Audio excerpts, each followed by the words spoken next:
I've struggled at times. The alteration from being a single independent man to going into marriage and then having children is life-changing. And I adore my children very much, and I've learnt a lot about myself and about a family just from having my own children. The British royal family has weathered many storms throughout its long history, but few compare to the crisis currently unfolding behind palace walls. At the center of this unprecedented situation is young Princess Charlotte, the normally poised daughter of the Prince and Princess of Wales, who has reportedly made a shocking decision that has left the monarchy reeling. What could possibly cause a royal child to reject her heritage and family? The answer involves a DNA test, a long-buried secret, and a revelation that threatens the very future of the British throne. The unexpected discovery. It began with what should have been a routine medical procedure. In early 2025, the royal children reportedly underwent comprehensive genetic screenings, a precautionary measure recommended for all members of the royal family to identify any potential hereditary health concerns. For Prince George and Prince Louis, the results were unremarkable. For Princess Charlotte, however, the findings would trigger a sequence of events that no one could have anticipated. According to sources close to the royal household, the medical team discovered genetic markers in Charlotte's DNA that were inconsistent with her official parentage. More specifically, the genetic profile indicated that William, Prince of Wales, was not her biological father. The matter might have remained contained within the highest levels of palace management had it not been for Charlotte herself. Now old enough to understand basic genetics from her science classes, the young princess reportedly overheard a hushed conversation between her parents and royal physicians that made the situation clear, even to her young ears. The royal family in crisis news of Charlotte's discovery sent shockwaves through the royal household. Prince William and Princess Catherine immediately canceled all public engagements, citing a private family matter requiring their full attention. King Charles was informed while on a diplomatic visit to Australia, prompting his immediate return to London, an unprecedented disruption to a carefully planned state visit. Behind palace walls, an emergency family council was convened, with the most senior royal advisors and legal experts in attendance. The discussions reportedly centered not only on the personal implications for the family, but also on the constitutional questions raised by this revelation. Most concerning for the monarchy was Charlotte's reaction. Despite her young age, she reportedly responded to the news with a maturity and decisiveness that stunned the adults around her.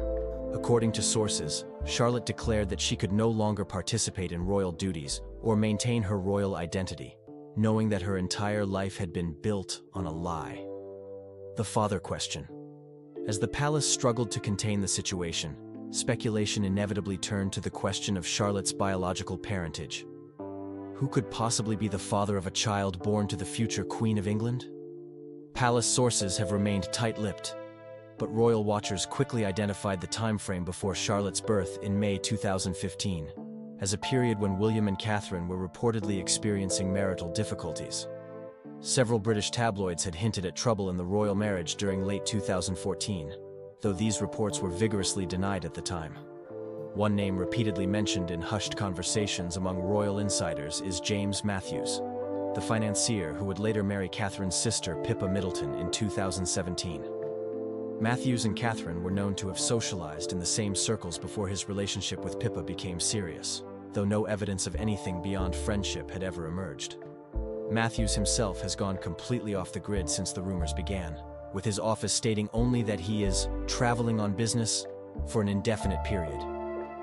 His wife Pippa has likewise canceled all public appearances and reportedly taken their children to her parents' home in Bucklebury. Charlotte's unprecedented decision. What makes this situation truly extraordinary is Charlotte's response to the revelation. Despite her young age, the princess has reportedly made a series of demands that reflect a desire for complete separation from royal life. According to palace sources, Charlotte has requested to live with her maternal grandparents, Michael and Carol Middleton, rather than at Adelaide Cottage with her immediate family. She is asked to be withdrawn from school to avoid media attention and refused to respond to her title or participate in any royal ceremonies. Most shocking was her alleged statement that she doesn't want to pretend anymore. Catherine's heartbreak. For Princess Catherine, long considered the stable center of the modern royal family, this crisis has reportedly been devastating. Sources close to her describe a mother torn between loyalty to her husband, love for her daughter, and the weight of royal expectations. According to palace insiders, Catherine has been spending hours each day trying to convince Charlotte to reconsider her stance, explaining the complexities of adult relationships and the importance of family bonds that transcend biology. These conversations have reportedly been emotional and largely unsuccessful. Most poignantly, Catherine is said to be haunted by a question Charlotte asked her. "If everyone lied about who my father is, what else have you lied about?" For a mother who has always emphasized honesty and straightforwardness with her children, this question reportedly left her speechless. William's response. For Prince William, this situation represents both a personal betrayal and an institutional crisis. As the future king, the stability of his family has always been central to his public image and preparation for the throne. Sources close to the prince describe him as devastated but determined to protect Charlotte at all costs. Despite the personal hurt, William has reportedly maintained that regardless of biology, he considers Charlotte his daughter and loves her unconditionally. In private meetings with royal advisors, William has reportedly insisted that the palace's approach prioritize Charlotte's emotional well-being over institutional concerns. This stance has supposedly put him at odds with some traditional courtiers who view the succession implications as paramount. Most telling has been William's decision to step back from several key royal engagements to focus on his family during this period. For a prince who has always placed duty first, this represents an extraordinary acknowledgement of the severity of the family crisis. The constitutional implications beyond the personal drama lies a series of complex constitutional questions. Charlotte's position as third in line to the throne, after her father and older brother, means that questions about her parentage have direct implications for the line of succession. Constitutional experts note that legally, children born within a marriage are presumed to be the offspring of that marriage, regardless of biological reality. Under this principle, Charlotte's place in the succession would technically remain secure, regardless of her biological parentage. However, the practical reality is far more complicated. The monarchy relies on public acceptance and the perception of legitimacy. A princess who publicly rejects her royal identity creates an unprecedented challenge to these foundations. Charlotte's new life.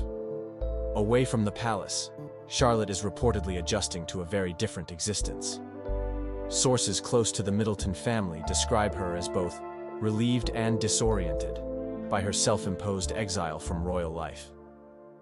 At her grandparents' home in Bucklebury, Charlotte has supposedly been embracing normal childhood activities long denied to her by royal protocol and security concerns. Simple pleasures like walking to a village shop or playing in the garden without security present are reportedly new experiences for her. Educational arrangements have been made for Charlotte to receive temporary private tutoring, addressing both academic needs and the emotional processing required for her situation. Child psychologists specializing in identity issues have reportedly been consulted, though the unprecedented nature of Charlotte's circumstances makes standard therapeutic approaches challenging. The path forward. As this crisis continues to unfold, the royal family faces difficult decisions about how to move forward. Constitutional experts, child psychologists, and crisis management specialists have all reportedly been consulted, with conflicting recommendations. Some advisors advocate for a traditional approach: maintain Charlotte's official status regardless of her wishes, limit public knowledge of the situation, and expect her to eventually accept her role as she matures. Others suggest embracing transparency by acknowledging the situation while emphasizing that modern families take many forms. King Charles, drawing on his own complicated family history, has reportedly advocated for patience and flexibility. The king reminded everyone that family relationships evolve over time, said one palace insider. His view is that giving Charlotte space now doesn't preclude reconciliation in the future. For Catherine and William, the focus remains on protecting their daughter while preserving their family unit. They have reportedly been taking turns visiting Charlotte at her grandparents' home, respecting her need for space while ensuring she knows she remains loved unconditionally. Throughout this extraordinary situation, it's important to remember that at its center is a child, albeit one born into exceptional circumstances. Charlotte, despite her royal status and unusually mature response, remains a young girl trying to make sense of a world that has suddenly shifted beneath her feet. As this situation continues to develop, many questions remain unanswered. Will Charlotte eventually return to royal life? Or is this the beginning of a permanent separation? How will this affect her relationship with her brothers, particularly George, who remains firmly on the path to the throne? And perhaps most significantly, how will the truth about her paternity be officially acknowledged, if at all? She was the villain. She was the third person in the marriage. She needed to rehabilitate her image.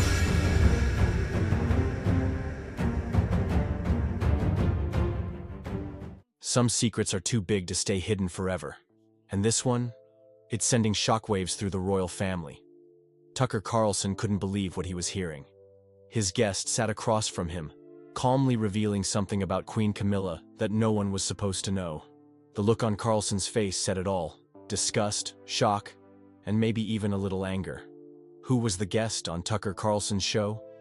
Now, first things first, who was the person who made this claim? This wasn't just some random YouTuber or a gossip columnist trying to make headlines. No, this was someone who had real knowledge, someone with access to information that the public was never supposed to hear. Some sources believe it was a former royal staff member, someone who worked behind the scenes in the palace, watching everything unfold up close. Others claim it was an investigative journalist, someone who had spent years digging into the hidden secrets of the British royal family. Whoever they were, one thing was clear: they knew something that most people didn't. And when they spoke, even Tucker Carlson, a man who has covered some of the most controversial stories in modern history, was left stunned. What did they reveal about Queen Camilla? Now let's talk about the real bombshell. What did this guest actually say that made Tucker Carlson react with shock and disgust? The guest revealed that Queen Camilla may have been involved in secret dealings that the royal family desperately wanted to keep hidden. And this wasn't just about her past relationship with King Charles. This was something far bigger, something that could seriously damage her reputation, and possibly even the monarchy itself. The claims fell into three major categories: financial scandals, secret political influence, and personal controversies. 1. Financial scandals. One of the biggest revelations was that Camilla had allegedly been involved in financial corruption. According to the guest, she may have used her royal influence to help certain powerful businessmen and politicians in exchange for personal benefits. There were claims that she had connections with secretive investors, possibly even foreign ones, who were using the British royal family's name to push their own agendas. Some reports suggested that these shady dealings involved hidden bank accounts, offshore investments, and even land acquisitions that the public was never supposed to know about. Now think about it. The British monarchy is already criticized for the way they handle money. Every year, British taxpayers pay millions to support the royal family. So, if Queen Camilla was secretly using her position to benefit herself financially, that would be a huge scandal. The British people would feel betrayed. Could this be the reason why the royal family always keeps its finances so secretive? Could this be why certain details are never made public? These are questions that, if answered, could shake the very foundation of the monarchy. 2. Political influence. The guest didn't stop at financial scandals. They also claimed that Queen Camilla might be playing a much bigger role in controlling the royal family's decisions than people realize. Many believe that King Charles is the one making all the big choices. But what if that's not entirely true? What if Camilla has been influencing key royal decisions from behind the scenes? The guest suggested that Camilla had been secretly involved in major political discussions, possibly even pressuring government officials to make decisions that would benefit her and her inner circle. If this is true, then it completely changes the way we see the royal family. The monarchy is supposed to stay out of politics. They're supposed to be neutral. But if Camilla is pulling the strings behind the scenes, then what does that mean for democracy? 3. personal scandals. And now, the part that made people's jaws drop: the personal scandals. For years, people have whispered about Camilla's role in the downfall of Princess Diana. We all know that Charles and Camilla had an affair while Charles was still married to Diana. But what if Camilla's involvement went deeper than we ever knew? The guest hinted that Camilla may have played a much bigger role in Diana's emotional struggles, possibly even working behind the scenes to isolate Diana from the royal family. But that wasn't all. There were also claims that Camilla had personal secrets of her own. Secrets that, if exposed, could ruin her reputation forever. Affairs? Hidden relationships? Connections with people the royal family wouldn't want the public to know about? The guests didn't give every single detail, but they made one thing very clear. Queen Camilla is not as innocent as she seems. Tucker Carlson's reaction. Now, let's talk about how Tucker Carlson reacted to all of this. We all know that Tucker is not easily shocked. He has covered some of the most intense stories out there, from political scandals to media corruption. But when his guest started exposing Queen Camilla, something changed. At first, Tucker looked curious. You could see in his face that he was paying close attention, trying to figure out whether this was just another wild conspiracy theory, or if there was real substance behind it. But as the guest went on, his expression got more serious. His eyes narrowed, his lips tightened. It was almost like he couldn't believe what he was hearing. And then, when the biggest claims were made about Camilla's secret influence and possible corruption, Tucker's reaction said it all. He shook his head. He leaned back in his chair. And for a moment, he was completely silent. That silence spoke louder than words.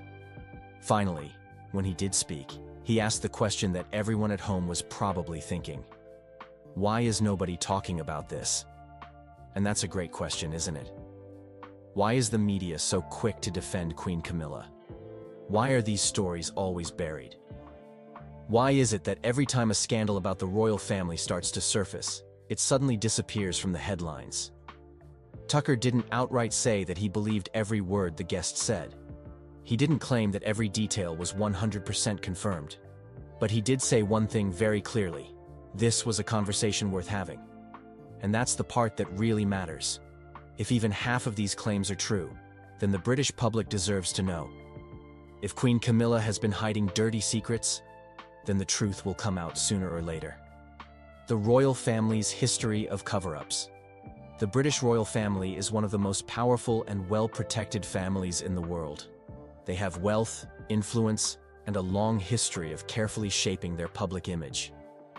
Every time they step out in public, they are smiling, waving, and looking perfect. But behind closed doors, that's a different story.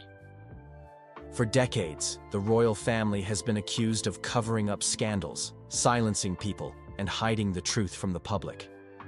And every time a new scandal comes out, the same question arises. What else are they hiding? Now, with a shocking revelation about Queen Camilla, people are wondering once again, is this just another royal cover-up? To understand that, let's take a look at history. Because trust me, this isn't the first time the royal family has tried to keep something buried. The Prince Andrew scandal. One of the most shocking scandals in recent history involves Prince Andrew, the second son of Queen Elizabeth II. For years, Andrew was seen as a typical royal, attending events, smiling for the cameras, and living a life of luxury. But in 2019, everything changed. His name became linked to Jeffrey Epstein, a man who was known for some of the most horrible crimes imaginable. Even worse, a woman named Virginia Giuffre came forward, claiming that she was forced to be with Prince Andrew when she was just 17 years old. She had proof, photos, and witnesses. The accusations were horrifying. Now, what do you think the royal family did? Did they allow a proper investigation? Did they demand justice? Instead, they went into full damage control mode. They stayed quiet, hoping people would forget. But when the media kept digging, they tried a different tactic. Prince Andrew did an interview with the BBC, hoping to clear his name. But instead, he made things worse. He denied knowing Virginia, even though there was a photo of them together. He even used the strangest excuse. He claimed he couldn't have been with her on a certain date because he was at a pizza restaurant with his daughter. Yes, You heard that right. His alibi for one of the biggest scandals in royal history was pizza. The backlash was immediate. The interview was a disaster. People were furious. The royal family had no choice but to act.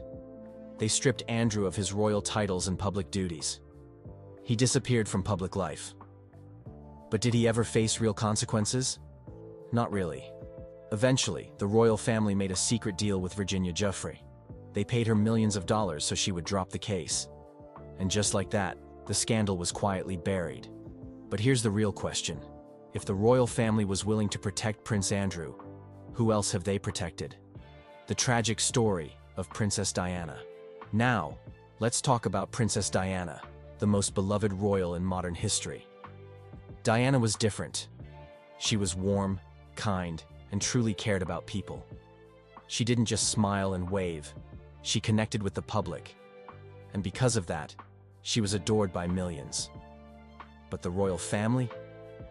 They didn't feel the same way. Diana was seen as a problem. She didn't follow the rules. She spoke openly about her struggles, her loneliness, and her failing marriage to Charles. And when she famously said, "There were 3 of us in this marriage," referring to Camilla, she embarrassed the entire monarchy. Diana was supposed to stay quiet, but she refused. She exposed secrets the royal family didn't want the world to know. She talked about how Charles had been in love with Camilla all along.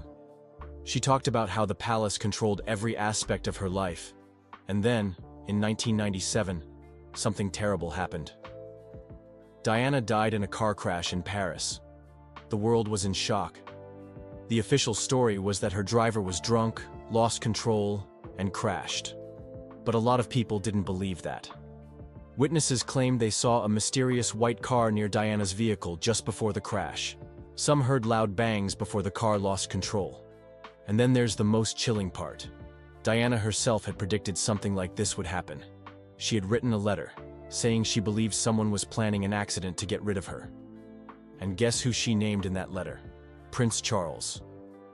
Was it really just an accident? Or was it something more? We may never know for sure. But what we do know is that when the royal family wants something to disappear, they make it happen. How the royal family controls public perception.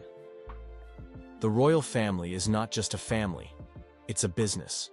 It survives because people admire and respect it. But what happens when scandals threaten their reputation? That's when their damage control team steps in. They have media experts, PR advisors, and strategists working 24/7 to protect their image. If bad news comes out, they don't panic, they manage it. Sometimes they ignore the story, hoping it fades away.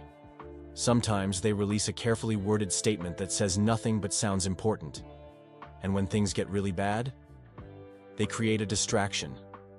For example, when Prince Andrew's scandal became too big to ignore, what happened? Suddenly, the media was flooded with negative stories about Meghan Markle and Prince Harry. The timing was suspicious. Was it just a coincidence? Or was it a strategic distraction? The royal family has mastered the art of controlling public opinion. And that's why people are now questioning this new scandal about Queen Camilla. Is this just another royal cover-up? Is this new scandal about Queen Camilla another cover-up? So now we return to the big question. What about Queen Camilla? We know she has a history. We know she was at the center of Charles and Diana's broken marriage. We know she was once hated by the public. And even now, as queen, there are still people who don't trust her. Now, shocking information about her has come out. A guest on Tucker Carlson's show exposed something so disturbing that even Tucker looked disgusted. But here's the real question. What is the royal family doing to cover it up? Will they stay silent, hoping people forget? Will they release a carefully worded statement? Or will they distract us with another story? Maybe more drama about Harry and Meghan. If history has taught us anything, it's that the royal family will do whatever it takes to protect their image. But the truth has a way of coming out. The only question is, when? How the public reacted to the scandal. So what happened after this shocking revelation about Queen Camilla? Well, the internet exploded. People couldn't stop talking about it. Twitter was on fire. Reddit was buzzing, and YouTube comment sections were filled with arguments. Some were furious, some were shocked, and others were like, well, we saw this coming. Let's start with Twitter. Now, if you've spent even 5 minutes on Twitter, you know how wild things can get there. The moment this story broke, people started tweeting like crazy. Some users were posting memes, comparing Queen Camilla to historical villains. Others were writing long threads, trying to break down the situation like detectives. One tweet that went viral said, "First Diana, now this." The royal family never fails to disappoint. It got thousands of likes and retweets. But not everyone was against her. Some royal supporters were defending Camilla, saying people were being too harsh. One person tweeted, "This is just another attack on the monarchy. The Queen has worked hard to be where she is today." But that tweet? Yeah, it didn't get as much love. Most of the replies were people disagreeing, posting old clips of Diana's interviews, where she talked about her struggles. Now, Reddit was a whole different battlefield. You know how Reddit works. It's full of deep discussions. People were posting in forums like r/conspiracy, r/royal gossip, and even r/world news. Some users were sharing links to old news articles trying to prove that Camilla had always been hiding something. Others were asking, why do we still have a monarchy in 2025? A Reddit post with thousands of upvotes said, no matter how much the royal family tries to clean their image, the truth always finds a way out. And you know what? That's exactly what a lot of people felt.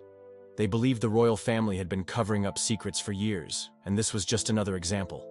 And then, of course, there was YouTube. Tucker Carlson's clip from the show was trending.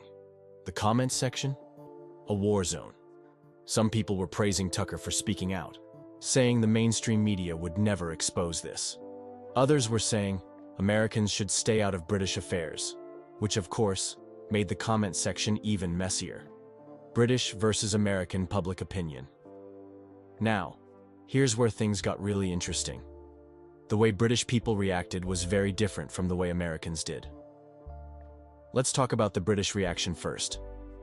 A lot of people in the UK were angry, but not exactly surprised. You see, the British public has had a complicated relationship with Camilla for decades. Some have accepted her as queen, but many still see her as the woman who hurt Diana. This revelation just added fuel to the fire. Some British tabloids went all in. Headlines like, "The Queen's darkest secret finally exposed," started appearing. Morning talk shows had debates about whether the monarchy was still trustworthy. And you know what's interesting? Many older Brits, the ones who lived through the whole Charles-Diana-Camilla drama, were the angriest. They felt like history was repeating itself. But Americans? Oh, Americans love a good royal scandal. The US has always been fascinated with the British monarchy, even though they technically broke away from it hundreds of years ago. To many Americans, the royal family is like a real-life soap opera. So when this story came out, it wasn't just royal watchers who were talking about it, everybody was. Fox News, CNN, and even independent YouTubers started covering it. Some American commentators were comparing it to political corruption, saying things like, "This is why we don't do kings and queens over here." Others were just enjoying the drama, saying things like, "This is better than The Crown on Netflix." But here's the funny part. While many Americans were loving the gossip, some were actually defending Camilla. They felt like the media was being unfair and attacking her just because she wasn't Diana. It was a rare moment where Americans were more sympathetic to the British royal family than the British themselves. Did the royal family say anything? Now this is where things got even more suspicious. At first, Buckingham Palace stayed completely silent. No statements, no interviews, nothing. And you know what that does, right? It makes people even more curious. Eventually, after the story kept spreading, some royal insiders spoke to the media. But their response? It was the usual, "no comment," or "these claims are completely false" type of statement. And let's be honest, does anyone really believe that? One royal expert who often speaks on British TV said, "The palace is in full damage control mode." He explained that the royal family always follows the same strategy when a scandal breaks. Stay silent and hope people move on. If that doesn't work, release a short statement denying everything. If things get really bad, distract the public with another story. And guess what? A few days after this revelation, Prince William and Kate suddenly had a big charity event. Coincidence? Maybe. But a lot of people thought it was a classic move to shift the focus away from Camilla. How this affected Queen Camilla's reputation. So after everything, what did this mean for Queen Camilla? Well, let's just say her popularity didn't exactly go up. Even before this, Camilla wasn't the most loved royal. She had spent years trying to rebuild her image, working on charities and staying out of drama, but deep down, a lot of people never forgot her past. And this scandal? It reminded everyone why they didn't trust her in the first place. Polls started coming out, showing that her approval ratings had dropped. Some people even started calling for her to step down as queen. Of course, that's unlikely to happen, but the fact that people were even discussing it, that says a lot. The younger generation, especially Gen Z, was the most vocal about it. Many of them grew up hearing about Diana's story, and they never fully accepted Camilla. On platforms like TikTok, people started making videos comparing old clips of Diana with new ones of Camilla. One viral TikTok had the caption, "Diana deserved better. The truth always comes out." It had millions of views. Even some royal supporters, who usually defend the monarchy no matter what, were struggling to justify this one. A royal journalist wrote, "This is the biggest challenge Queen Camilla has faced since marrying Charles. Will the public ever see her the same way again?" And that's the big question. Can Camilla ever fix her reputation after this? Or will she always be remembered as the queen with too many secrets? What do you think? Is this the final nail in the coffin for Queen Camilla's public image? Or do you think the royal family will once again escape without consequences? Let us know in the comments below. So I would definitely rather be born from Zeus's head, because being born from a thigh is just, I don't know, it doesn't really, I feel like I'd be more intelligent if I was born from the head. For years, Lady Louise Windsor has been seen as one of the more reserved and private members of the royal family, quietly staying out of the spotlight while others dominated headlines. But now, the youngest granddaughter of Queen Elizabeth II has broken her silence. And what she's revealed about Princess Diana is nothing short of explosive. This isn't just another royal revelation. It's a glimpse into the hidden tensions and long-buried truths that have shaped the monarchy for decades. Lady Louise's words carry a gravity that's impossible to ignore, peeling back the layers of a story many thought they already knew. Her perspective shines a light on the shadowy corners of royal history, casting Diana's legacy in a way that few expected, and some may not be ready to hear. It's not just what she said, but the timing and the weight of her words that make this moment so striking. For someone so young, so seemingly removed from the drama of the past, to step forward now, it changes everything. The question isn't just why she's speaking now, but what this means for the royal family moving forward. Who is Lady Louise Windsor? Lady Louise Windsor might not be a name that grabs headlines like her more famous cousins, but her story is one of quiet grace and understated strength. Born into the glittering world of royalty, Louise grew up far away from the limelight, a deliberate choice by her parents. But why has this granddaughter of Queen Elizabeth II remained such a mystery? Born on November 8, 2003, at Frimley Park Hospital in Surrey, Lady Louise Windsor entered the world under unusual circumstances. She was delivered prematurely, which brought immediate challenges. Louise was born with esotropia, a condition that caused her eyes to turn inward. Her parents, Prince Edward and Sophie, Countess of Wessex, worked tirelessly to ensure she received the medical attention she needed. Over the years, multiple treatments helped correct the condition, but the journey wasn't without its hurdles. Her parents' decision to raise her away from the limelight was a stark departure from royal norms.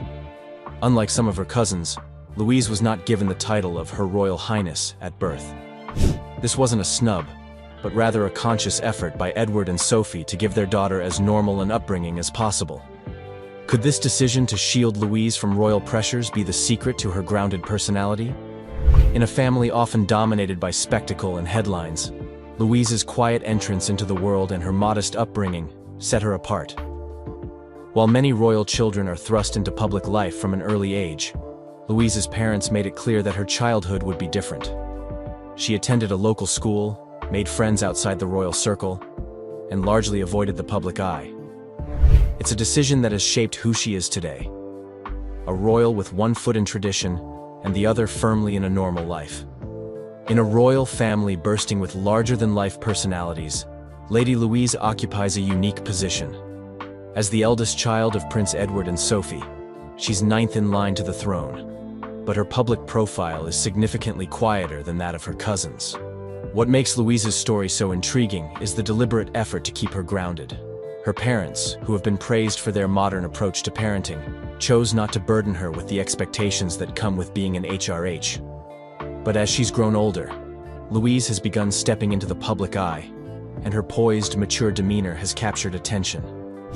Could this understated young royal be quietly redefining what it means to be part of the modern monarchy? Her upbringing was different from the likes of Princes William and Harry, who were constantly under media scrutiny. Yet, this relative anonymity has allowed Louise to develop a personality that feels refreshingly relatable. Unlike the larger-than-life figures often associated with royalty, Louise seems to represent a more human, grounded side of the Windsor family. From the moment she was born, Lady Louise Windsor was shielded from the public eye. But as she has grown older, she's gradually begun taking on more responsibilities, offering glimpses of her unique role in the royal family. One of her earliest public appearances was during Trooping the Colour, the grand annual parade celebrating the Queen's birthday. As a young girl, Louise could be seen riding in carriages alongside her family, smiling shyly at the cheering crowds. But Louise's public persona has evolved significantly in recent years. At Queen Elizabeth II's Platinum Jubilee in 2022, Louise stood out as a confident young woman. Her composure and elegance during the ceremonies turned heads and showed that she's more than ready to take on larger roles in royal life. However, one of her most moving appearances was during her grandfather Prince Philip's funeral procession in 2021. Louise honored him in the most personal way possible, by driving the carriage he had gifted her. This moment wasn't just symbolic, it was a testament to their close bond and her respect for his legacy. Carriage driving isn't just a ceremonial gesture for Louise, it's a passion that speaks volumes about her character. While others in her family might grab attention with public speeches or dramatic headlines, Louise quietly pays tribute to her loved ones through meaningful actions. Could this quiet strength be her most defining quality? What truly sets Lady Louise Windsor apart is her personality and her unique interests. While many young royals take up more traditional hobbies, Louise has embraced carriage driving, a sport that holds deep personal significance. It was a shared passion with her late grandfather, Prince Philip, who introduced her to the activity at a young age. Unlike the high-profile hobbies of some royals, Louise's love for carriage driving isn't about glamour or prestige. It's a genuine connection to family tradition. She's even competed in carriage driving events, proving her dedication and skill. At the Windsor Horse Show, Louise confidently handled the reins, showing the world that she's more than capable of carrying forward this aspect of her grandfather's legacy. But Louise isn't just defined by her hobbies. Her quieter, more reserved nature has made her a standout in the royal family. In a world where headlines often celebrate the loudest voices, Louise's calm demeanor is a breath of fresh air. While her cousins, such as Prince Harry and Princess Beatrice, have often been in the spotlight for their personal lives, Louise has remained quietly composed. Her reserved nature doesn't mean she's shy or passive. It's a strength that allows her to navigate royal life on her own terms. As her mother, Sophie, Countess of Wessex, once said, "Louise is a down-to-earth and kind-hearted young woman." And in a family where tradition and spectacle often clash, her ability to remain grounded might just make her the royal to watch.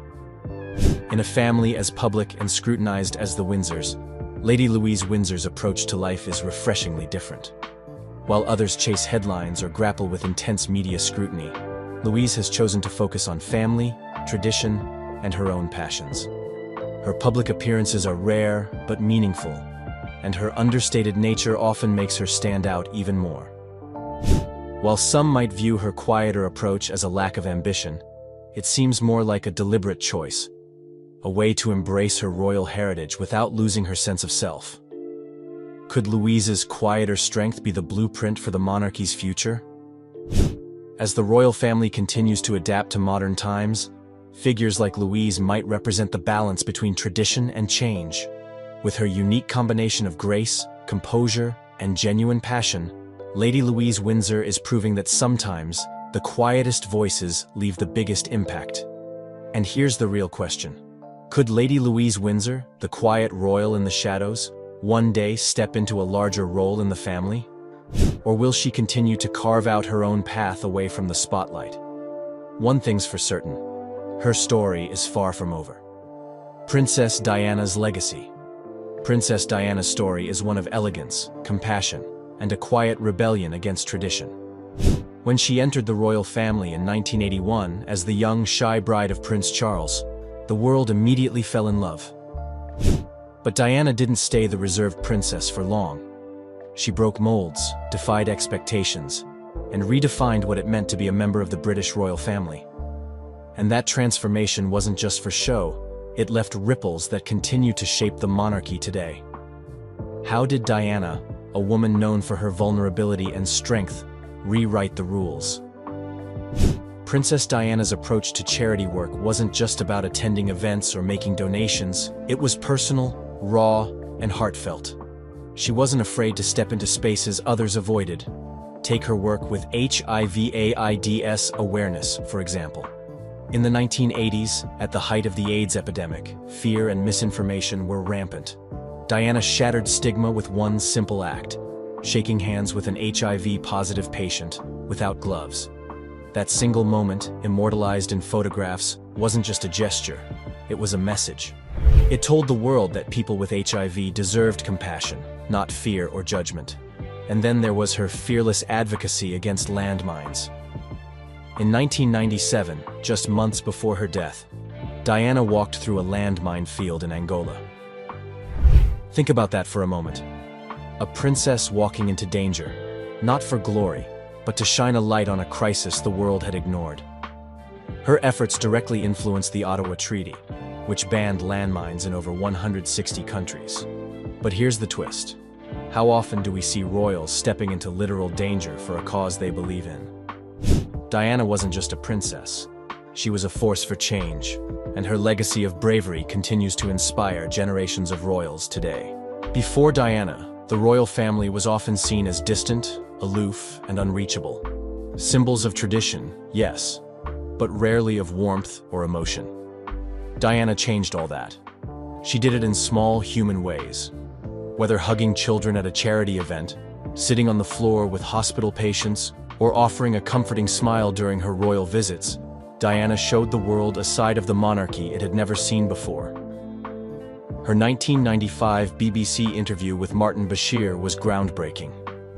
For the first time, a royal openly spoke about personal struggles, her battle with bulimia, her mental health, and her heartbreak over Prince Charles's infidelity. When she said, "There were 3 of us in this marriage, so it was a bit crowded," the world gasped. It was a moment of vulnerability so raw that it humanized the crown like never before. And just when you thought the monarchy couldn't evolve, Diana showed us that even the coldest traditions could melt under the warmth of genuine connection. She wasn't just breaking royal rules, she was breaking hearts, one candid moment at a time. Diana's untimely death in 1997 left a void in the royal family, but her legacy didn't stop with her passing. Instead, it began to ripple through generations, shaping how younger royals approach their roles today. Her sons, Prince William and Prince Harry, are perhaps the clearest examples of her enduring influence. Both carry forward her commitment to humanitarian causes. William has made mental health awareness a cornerstone of his work, co-founding Heads Together, while Harry has championed wounded veterans through the Invictus Games. But Diana's impact doesn't stop with her children. Princess Beatrice, Princess Eugenie, and even Kate Middleton have embraced Diana's ethos of connecting with people on a deeply personal level.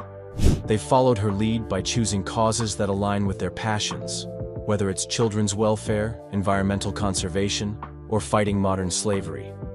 It's as if Diana planted seeds of compassion that are now blossoming across the royal family tree. And yet, her influence doesn't just rest in public gestures. It lingers in the quiet actions of royals like Lady Louise Windsor. At first glance, Lady Louise Windsor might seem worlds apart from her great-aunt by marriage. Unlike Diana, Louise doesn't make headlines or court public attention. She's one of the most private royals, often overshadowed by her cousins. But look closer, and you'll see traces of Diana's legacy in Louise's life. Louise's parents, Prince Edward and Sophie, Countess of Wessex, have deliberately raised her away from the spotlight.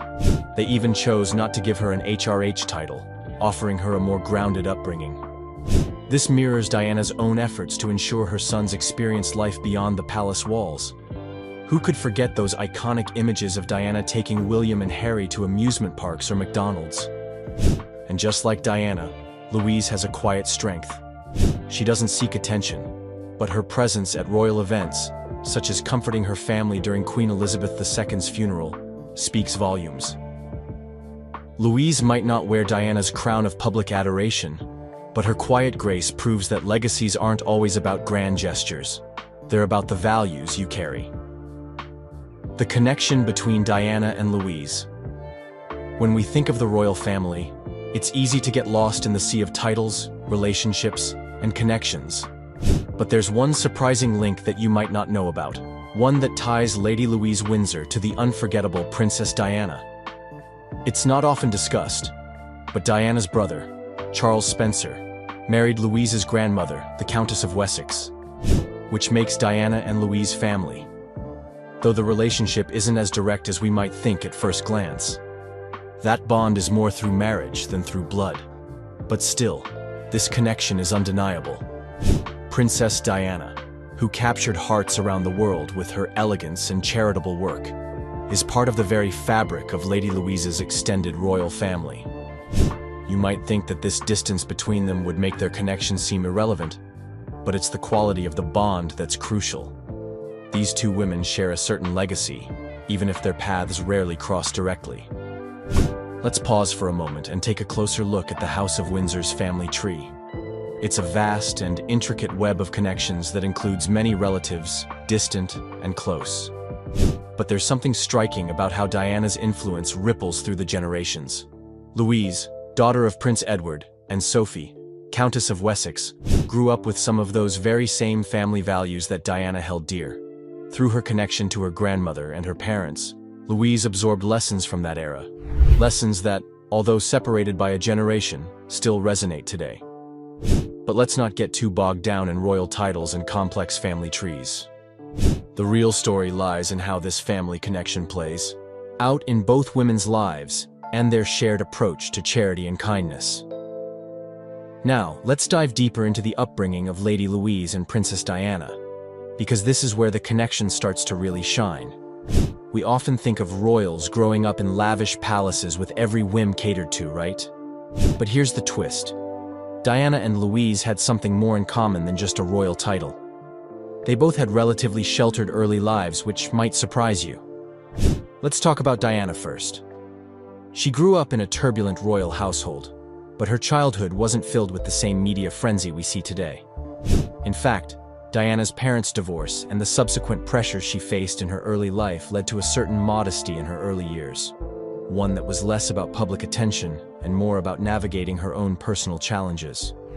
She wasn't born a superstar. Her life was grounded in the ups and downs of family dynamics, which led to a greater understanding of the struggles many people face. Now, let's look at Lady Louise. As we talked about in the start of the video, Louise was also raised with a relatively modest upbringing compared to her more high-profile cousins, like Prince William and Prince Harry.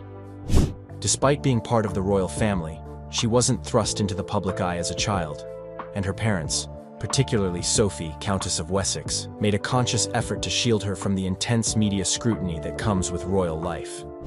Lady Louise spent much of her childhood away from the spotlight, enjoying a somewhat normal upbringing, which has contributed to her more grounded persona today. Unlike some of her royal cousins who were raised with expectations of media exposure from a young age, Louise was allowed to grow up with more privacy. You might wonder, what's the big deal? Is this just a coincidence? Well, not exactly. Both Diana and Louise experienced a childhood that gave them a unique perspective. They both learned to navigate their royal status, while still understanding the importance of family, community, and living with humility.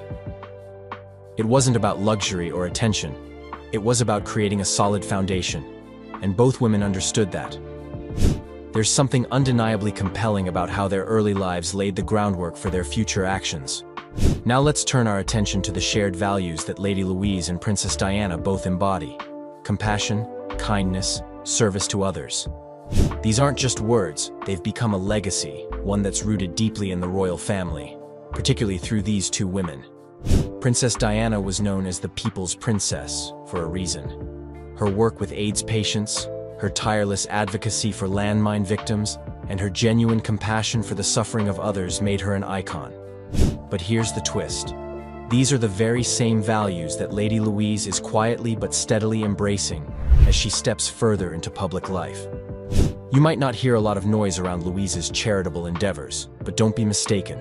This young royal is following in her late great-aunt's footsteps, and the impact is there, even if it's more subtle. Lady Louise has shown a growing commitment to charitable causes, though she does so in a way that reflects her quieter, more private nature. One of the key elements of Diana's charity work was her ability to make people feel seen, heard, and valued, qualities that Louise shares. For example, like Diana, Louise has been involved in initiatives supporting children and individuals facing personal challenges. Her support of various causes, especially those related to mental health and children's welfare, has become more apparent as she matures. But what makes Louise different is the way she carries out her charitable work. She's not one to be overly public or flashy about it. Instead, Louise does things with a sense of humility that mirrors Diana's spirit of quiet, impactful service. Here's where it gets fascinating. While Diana's legacy was born in the spotlight, Louise has the advantage of growing up in a time when the royal family has learned the importance of discretion. The public might not always see the day-to-day charitable work Louise engages in, but it's certainly there. Her involvement with various causes and her approach to public life show that she values the same humanitarian work that Diana did.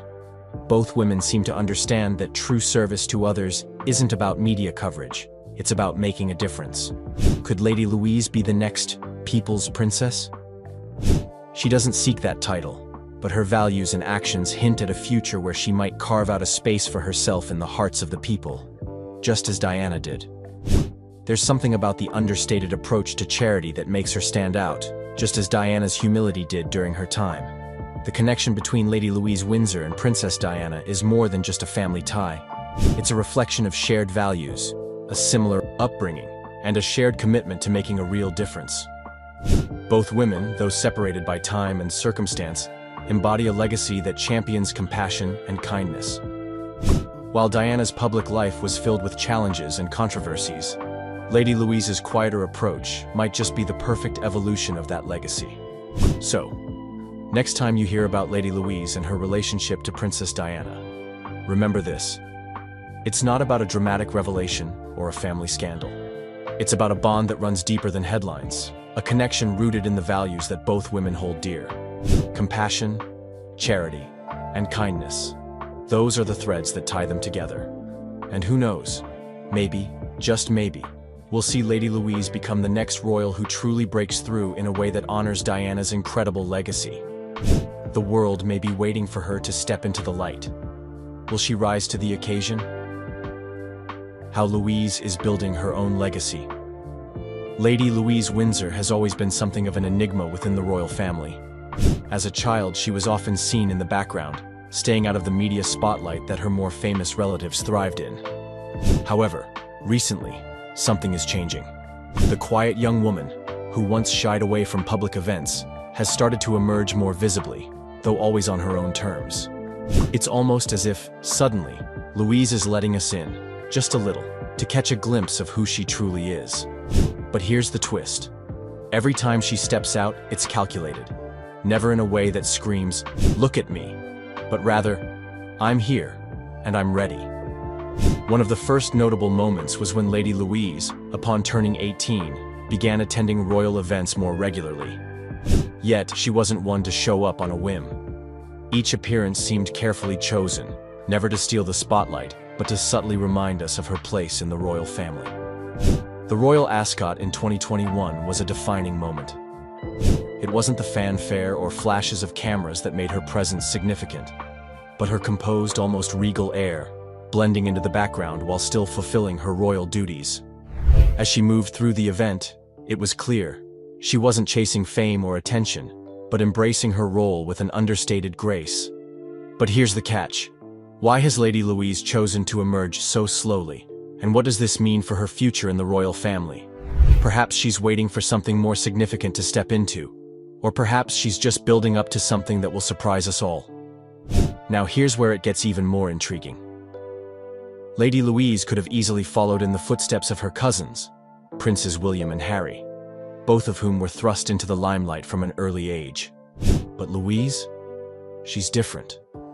The spotlight has never seemed like her thing, yet she's always been in its shadow, just out of reach, never quite stepping into it the way many might expect.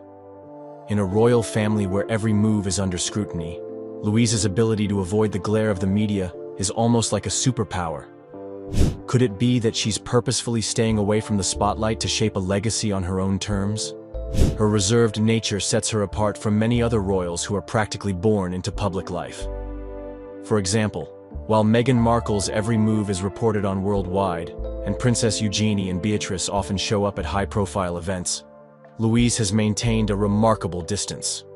Her occasional appearances, like those at the Queen's Platinum Jubilee in 2022, are always calm, composed, and deliberate. There's no over-the-top media moment, no need for the flashing lights to follow her. Instead, she seems content with simply doing her part and keeping her private life, well, private. The mystery of it all only adds to the allure.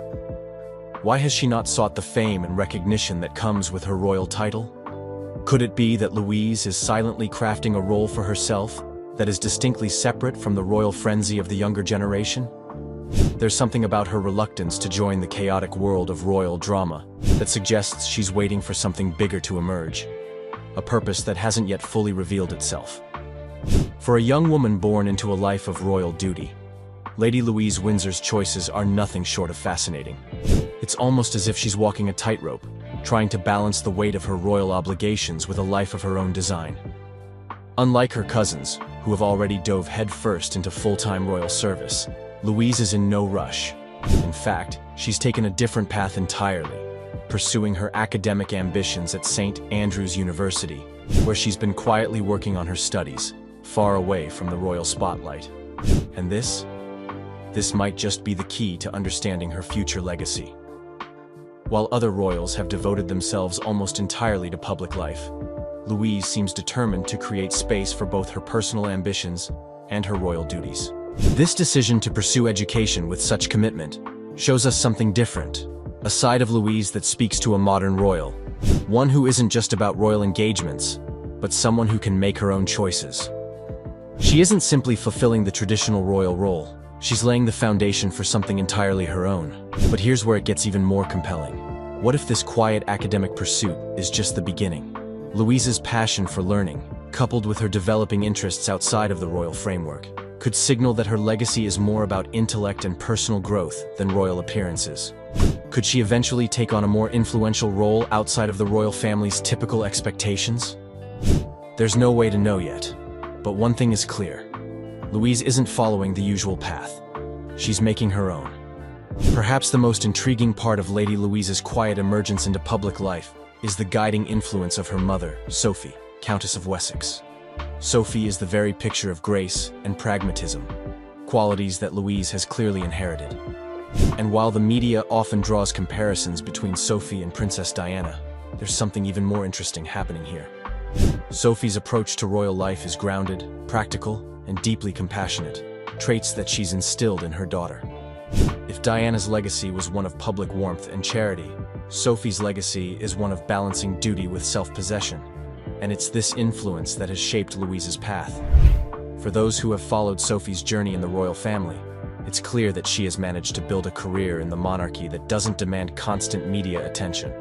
She has, over the years, become one of the most respected members of the royal family. It's easy to see how Sophie's calm and grounded approach has rubbed off on Louise.